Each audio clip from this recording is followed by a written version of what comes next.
मुंबई के चेंबूर क्षेत्र इलाके में, जहाँ पे आपको पता होगा आज पूरे भारतवर्ष में पर्यावरण दिन के तौर पे मनाया जा रहा है। लेकिन आज झाड़ों की किस तरीके से रक्षा की जानी चाहिए वो आप हमारे कैमरे के माध्यम से देख रहे हैं कि नवनिर्माण सेना के विभाग अध्यक्ष है माउली थोरवे, उनके द्वारा आज जो पेड़ों पे जिस तरीके से कील ठोककर उसे नुकसान पहुंचाया जाता है, कील को निकालने का जो कार्य है वो मनसे द्वारा किया जा रहा है। क्योंकि आज पर्यावरण दिन के तौर पे अगर हम देखें कि पूरे भारतवर्ष में अगर ऑक्सीजन की बात की जाए तो मात्र पेड़ ऐसी एक चीज़ है जो एक फ्री ऑफ चार्ज में लोगों को ऑक्सीजन प्रदान करता है, लेकिन उसके बावजूद इसकी रक्षा किस तरीके से होनी चाहिए ये सरकारें हमेशा, महानगर पालिका की बात करें तो बड़े बड़े टेंडर निकाले जाते हैं इस पेड़ के संरक्षण के लिए, इस पेड़ की देखभाल के लिए, लेकिन कहीं ना कहीं जो पेड़ है वो अपनी शाख को मजबूत नहीं करने के कारण पेड़ बरसात में गिरते हुए नज़र आते हैं। यही कारण है कि जब इस पेड़ में कील ठोकी जाएगी तो जो उसकी शाख है उसमें कई तकलीफ होती है, लेकिन उसके बावजूद भी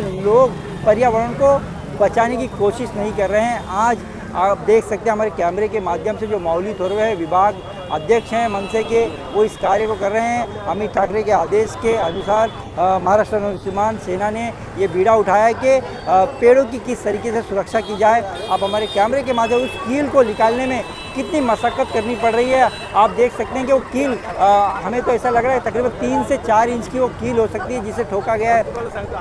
वाकई ये इस तरीके का कार्य नहीं होना चाहिए, क्योंकि पर्यावरण को अगर बचाना है तो कील वगैरह या पेड़ में किसी चीज़ को ना ठोका जाए।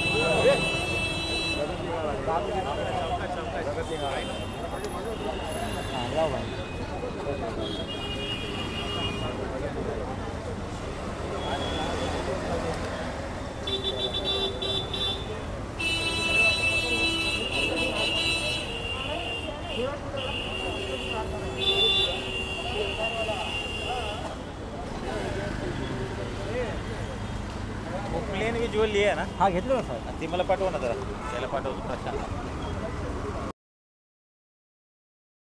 त्यानिमित्त मनसे नेते माननीय अमित साहेब ठाकरे यांच्या नेतृत्वाखाली आज संपूर्ण मुंबई शहरामधील जे झाडे आहेत त्यांना जे लोकांनी आपापल्या सोयीनुसार आपापल्या गरजेनुसार जे खिळे ठोकले जातात, कुठं वायरी अडकवल्या जातात, तर हे सगळं खिळेमुक्त वृक्ष अभियान आज महाराष्ट्र नवनिर्माण सेनेच्या वतीनं सर्वीकडे राबवलं जात आहे। आम्ही त्यानिमित्त चेंबूर विधानसभेच्या वतीने या ठिकाणी या अभियानाला सुरुवात करत आहोत। खरोखरच आज झाडांची जी संख्या आहे ती दिवसांदिवस कमी होत चाललेली आहे आणि आज आपण जर कोविडचा टाईम बघितलेला असेल तर ऑक्सिजनची किंमत ही माणसाला कोविडच्या वेळी समजलेली आहे। त्यामुळे झाडांची त्या ठिकाणी किती गरज आहे ही प्रत्येक नागरिकाला लक्षात आलं पाहिजे। त्यानुसार प्रत्येकाने शक्य तेवढं झाडे लावली पाहिजे, झाडे जगवली पाहिजेत। ते तर होत राहील, परंतु ज्या ठिकाणी आपल्याकडे मुंबई शहरामध्ये जी झाडं आहेत त्या ठिकाणी खिळे मारले जातात, कुठं रॉड हे केले जातात, बॅरिकेटिंग केलं जातं, तर ह्या गोष्टीपासून झाडाची मुक्तता करण्यासाठी हे आम्ही खिळे काढण्याचं काम महाराष्ट्र नवनिर्माण सेना चेंबूर विधानसभेच्या वतीने आज करत आहोत। आणि खरोखरच या आपल्याला जर या पुढच्या काळात व्यवस्थित जगायचं असेल तर झाडे पाहिजेत, त्याशिवाय आपल्याला ऑक्सिजन मिळणार नाही आणि प्रत्येक माणसाची ही जबाबदारी आहे।